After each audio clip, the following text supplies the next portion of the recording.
ప్రియమైన దేవుని బిడ్డలారా, మన వాక్య భాగం యోబు గ్రంథం 41, 42 అధ్యాయాలు. సావధానంగా వినండి. 41 అధ్యాయంలో దేవుడు మకరమును గురించి మాట్లాడుతున్నాడు. యోబు వింటున్నాడు. ఈ మకరం ఒక మహాసర్పం. మనమెరిగిన మొసలి కాదిది. నీవు మకరాన్ని గాలంతో బయటికి లాగగలవా? దాని ముక్కుగుండా నీవు సూత్రము వేయగలవా? దాని దవడకు గాలము ఎక్కించగలవా? అది నీతో విన్నపం చేస్తుందా? నీవు దాన్ని లోబరుచుకోగలవా? దానితో ఆటలాడతావా? నీ పిల్లలు దానితో ఆడుకుంటారా? చేపను పట్టినట్లు దాన్ని పడతావా?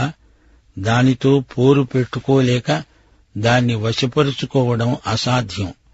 దానిని రేపి రెచ్చగొట్టగల శూరుడు ఎవడూ లేడు. అలాంటప్పుడు దాని సృష్టికర్తనైన నన్ను ఎదిరించి ధిక్కరించగలవాడెవడు? ఆకాశ వైశాల్యము క్రింద ఉన్నదంతా నాదే గదా. ఆయన సృష్టి ఎంతో వైవిధ్యభరితమైంది.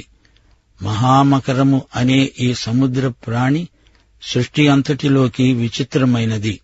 శ్రోతలు, యోబు గ్రంథంలో దేవుని కనికరాన్ని, కృపను మనము చూడగలం. దేవుని చేత ఏర్పరచబడిన వారి మీద నేరం మోపేవాడెవడు?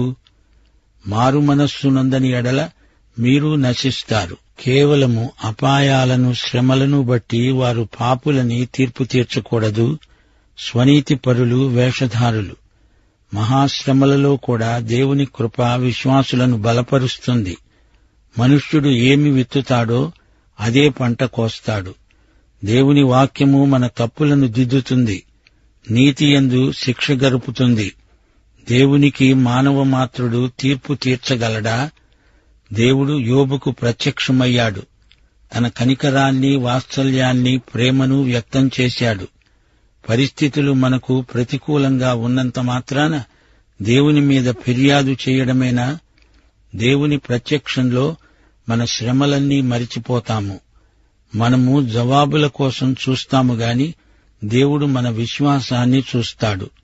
పరిస్థితులు నీకు అర్థం కాకపోయినా నీ విశ్వాసం సడలిపోకుండా చూసుకో. దేవుని బిడ్డలకు సైతాను ప్రబల విరోధి. మనకెన్ని కష్టాలు వచ్చినా అంతిమ విజయం మనదే. క్రీస్తు శ్రమలలో పాలివారమై ఉన్నంతగా మనము సంతోషించాలి. ఎవడైనా దేవుని బిడ్డ అయినందుకు శ్రమ అనుభవించిన ఎడల అతడు సిగ్గుపడకూడదు. ప్రభువును మహిమపరచాలి. దేవుని చిత్త ప్రకారము బాధపడేవారు సత్ప్రవర్తన గలవారై నమ్మకమైన సృష్టికర్తకు తమ ఆత్మలను అప్పగించుకోవాలి. మనలను మనం సమర్థించుకునే విఫల ప్రయత్నం చేయకూడదు. విశ్వాసము యొక్క పరిపక్వత నిరీక్షణలో కనపడుతుంది. దేవుడు అన్యాయస్థుడైన న్యాయాధిపతి కాడు.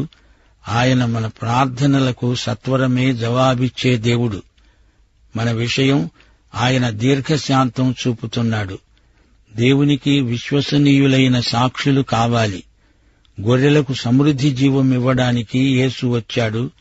చాలాసార్లు సైతాను పెట్టే శ్రమలు దేవుడు అనుమతించిన విశ్వాస పరీక్షలు.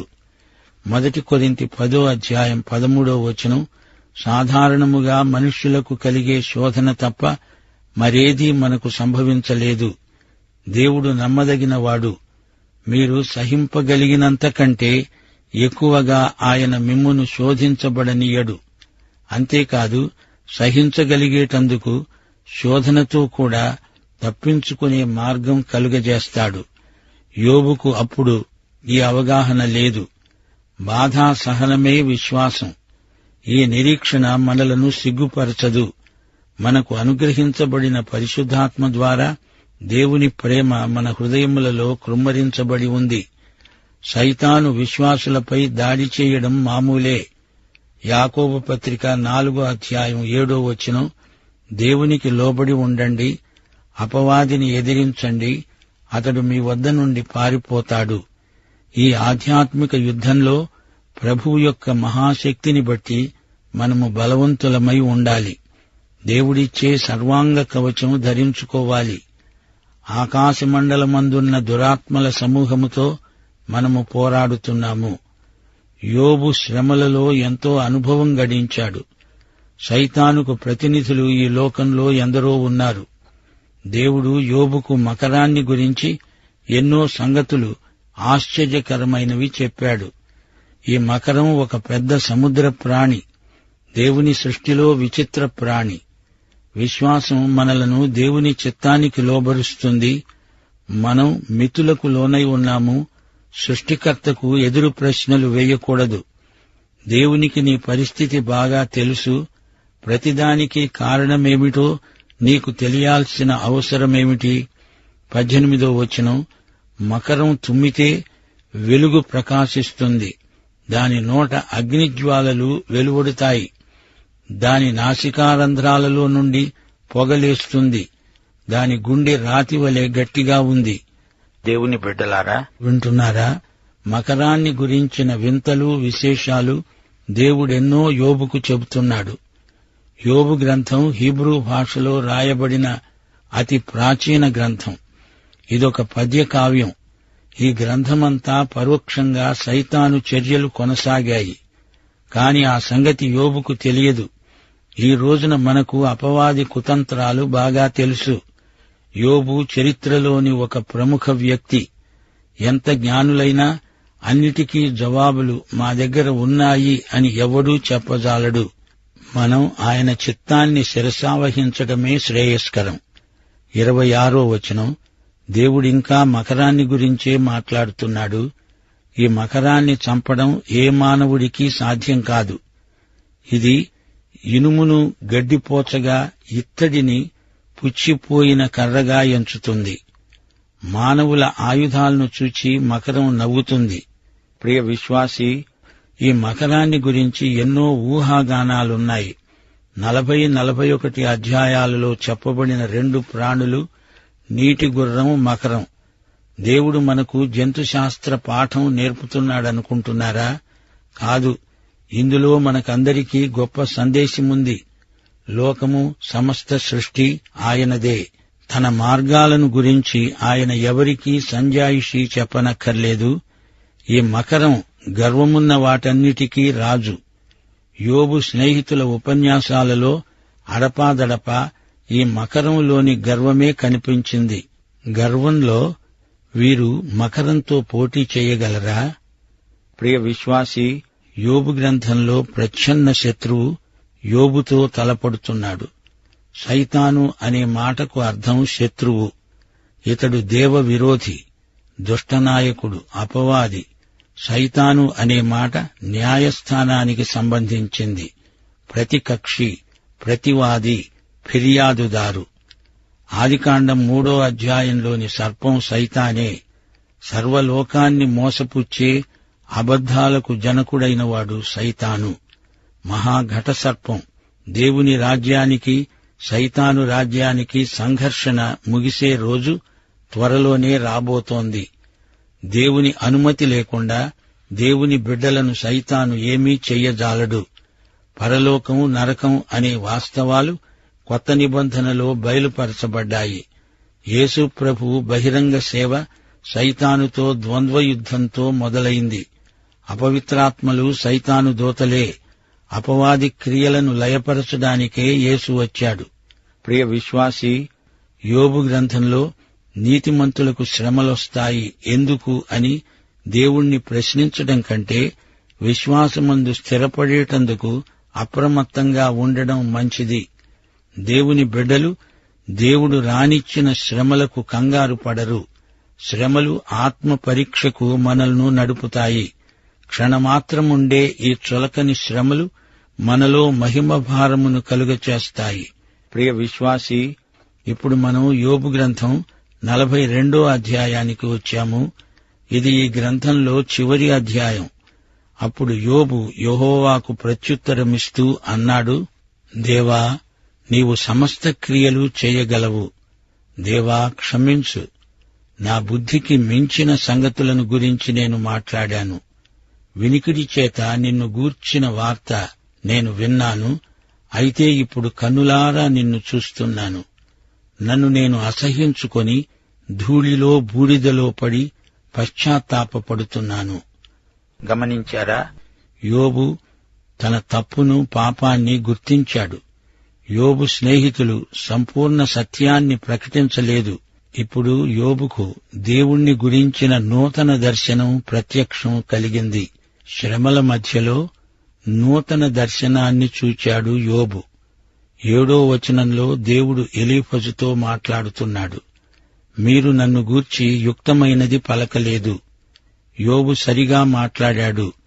మీరు నా సేవకుడైన యోబు ఎదట బలులు అర్పించండి. యోబు మీ నిమిత్తమై నాకు విజ్ఞాపనలు చేస్తాడు. యోబు నా సేవకుడు అంటున్నాడు దేవుడు. యోబు లోకానికి చెప్పిన సందేశమిదే. దేవుడు ఎంతైనా నమ్మదగినవాడు. ఆయన ఆరాధనకు పాత్రుడు.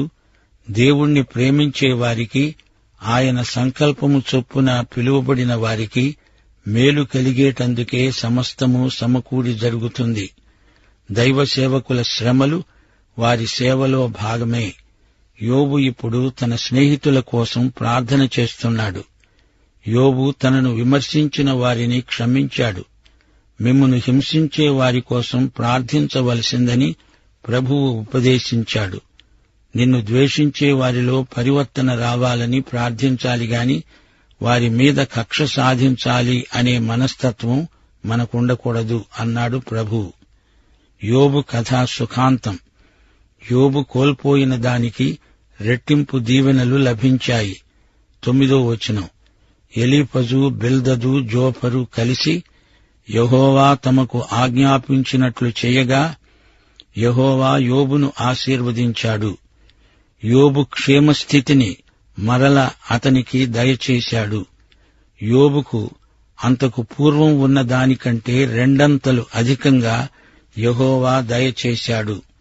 యోబు బంధువులందరూ వచ్చి అతణ్ణి ఓదార్చారు. యోబు ఆదరణ కోసం ఒక్కొక్కరు ఒక వరహాను, బంగారు ఉంగరాన్ని బహుమానంగా ఇచ్చారు. అతనికి 7 కుమారులు, 3 కుమార్తెలు కలిగారు. దేవుడు యోబుకు రెట్టింపు పిల్లలను ఇచ్చాడు. అంతకు ముందు 10 మంది పిల్లలు, వారు పరలోకంలో ఉన్నారు. ఇప్పుడు ఈ 10 మంది ఈ లోకంలో ఉన్నారు. మొత్తం 20 మంది.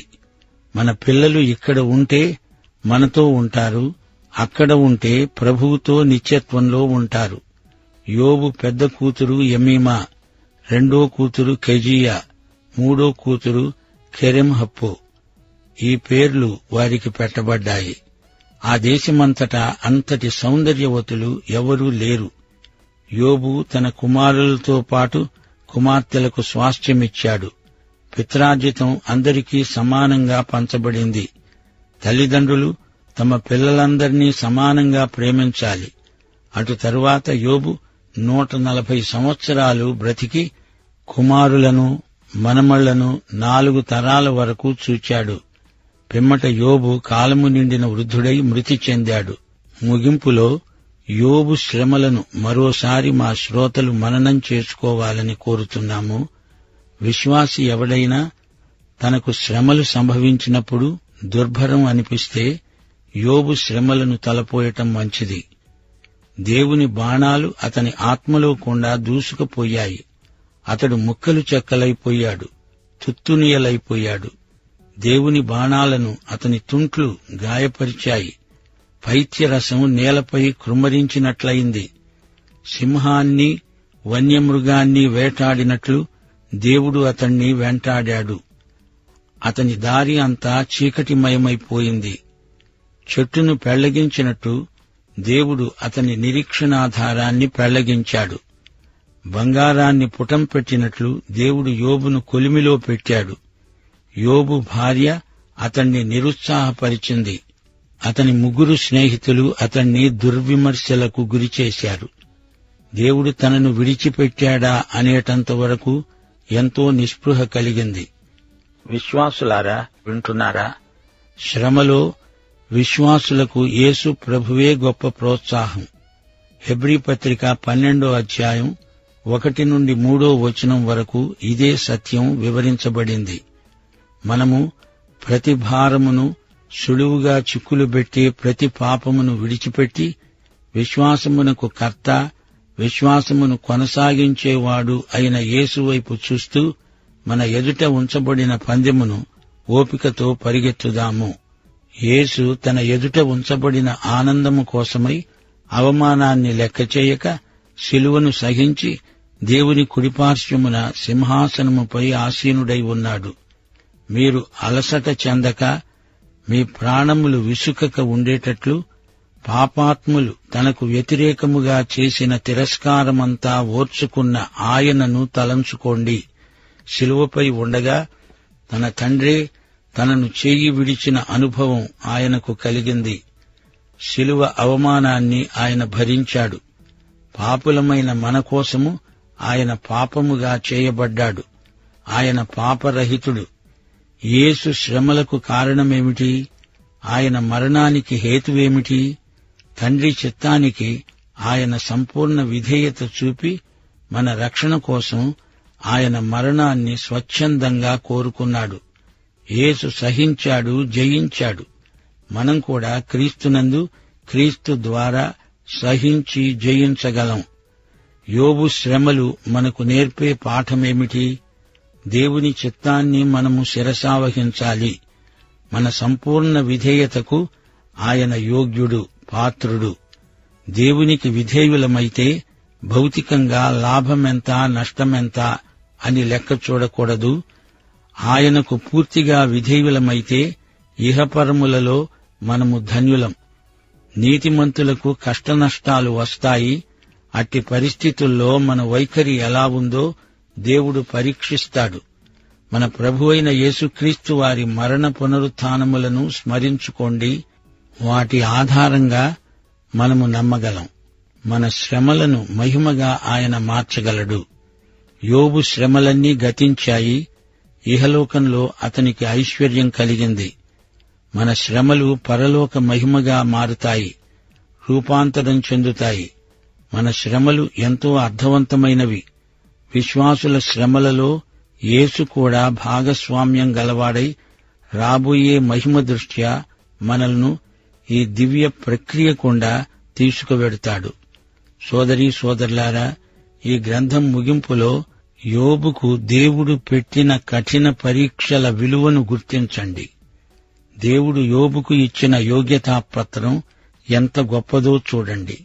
దేవుడన్నాడు, ఇదిగో సైతాను, నా సేవకుడైన యోబు యథార్థవర్తనుడు, న్యాయవంతుడు, నాయందు భయభక్తులు కలిగి చెడుతనమును విసర్జించినవాడు. ఈ భూమి మీద అటువంటి వాడెవడూ లేడు. యోబు తెలివైనవాడని, మేధావి అని, తలాంతులెన్నో ఉన్నాయని, ధనధాన్య సమృద్ధి గల నాయకుడని దేవుడు మెచ్చుకోలేదు. ఇవన్నీ దేవుని దృష్టిలో అల్పమైనవి. యోబు పరిశుద్ధత, అతని యథార్థత దేవుని దృష్టిని ఆకర్షించాయి. యోబు ఆధ్యాత్మిక సౌశీల్యం ఎంతో ప్రశంసనీయం. దేవునికి భయపడేవారు, చెడుతనాన్ని విసర్జించినవారు దేవునికి ఈ రోజున కావాలి. కేవలం మానసిక విజ్ఞానం మాత్రమే అయితే అది దేవునికి అక్కర్లేదు. ఆ మాటకొస్తే సైతానుకు కూడా బైబిలు బాగా తెలుసు. కొందరికి ప్రజల మధ్య గొప్ప పేరు ఉండవచ్చు. కాని దేవుడు సైతానుకు యోబును చూపుతూ ఇతని వంటి వాడెవడూ భూమి మీద లేడు అని ప్రశంసించాడు. ఇది గొప్ప యోగ్యతాపత్రం. మానవులు ఇచ్చిపుచ్చుకునే గౌరవ ప్రతిష్టలు, సన్మానాలు దేవుని దృష్టిలో నిష్ప్రయోజనమైనవి. అవి చెత్త కంటే హీనం. నిన్ను గురించి నలుగురు ఏమనుకుంటున్నారు అని కాదు, దేవుడు ఏమనుకుంటున్నాడు అనేది ముఖ్యం. దేవుణ్ణి ఎందుకు సేవిస్తున్నావు? వ్యక్తిగత ఆర్థిక లాభం కోసమా? సిరిని సేవించేవారు దేవుణ్ణి సేవించలేరు. సరైన ఆధ్యాత్మిక లక్ష్యంతో సేవ చేసేవారు ఎన్నో పరీక్షలను ఎదుర్కోవలసి వస్తుంది. సేవా ఫలితం ఆధ్యాత్మికం. ఆధ్యాత్మిక లాభం ఎంతైనా కోరదగినది. భౌతిక లాభాపేక్ష అది బబులోను సంస్కృతి. పరమ యెరూషలేముతో దానికి సంబంధం లేదు. ప్రకటన గ్రంథం 18వ అధ్యాయం 15వ వచనంలో వర్తకులు ఏడుస్తూ అన్నారు, ఓ మహాపట్టణమా, నీ ఐశ్వర్యమంతా ఒక్క ఘడియలోనే పాడైపోయిందే. పౌలు తిమోతిని గురించి పలికిన ప్రశంసా వాక్యాలు మనకెంతో అమూల్యమైనవి. మీ క్షేమము కోసమై చింతించేవాడు అతని వంటివాడు ఎవడూ నా వద్ద లేడు. అందరూ తమ స్వంత కార్యాలనే చూచుకుంటున్నారు గాని యేసుక్రీస్తు కార్యములను చూడరు. అతని యోగ్యతను మీరెరుగుదురు. నిజమైన ఆరాధన మనసు రావాలంటే ఈ ఆస్తిపాస్తులకు నేను యజమానిని అనే భావన అంతరించాలి. దేవుడిచ్చింది ఏదైనా ఏ నిమిషంలోనైనా తొలగించడానికి దేవునికి హక్కు ఉంది. ఇది చిట్ట చివరికి యోబు బాగా గ్రహించాడు. పౌలు కూడా ఆయన కృప నాకు చాలు అనే గొప్ప పాఠం నేర్చుకున్నాడు. యోబు భార్య విషయం చూడండి. తన భార్యే వచ్చి నిందించడం గొప్ప శోధన, విషమ పరీక్ష. భార్య ఎంత గయ్యాళి అయినా, ఎంత నిన్ను తోలనాడినా సహించాలి, ఆమెను ప్రేమించాలి. యోబు భార్య విషయంలో సైతాను ఆమెను తన సాధనంగా వాడుకుంటున్నా ఆమెను యోబు ప్రేమించాడు. అట్టి పరిస్థితుల ద్వారా దేవుడు నీ విశ్వాసాన్ని బలపరుస్తాడు. మార్కు సువార్త 3:21 ప్రభువును వారు అవమానపరిచి ఏమన్నారు? ఆయనకు మతి చెలించింది.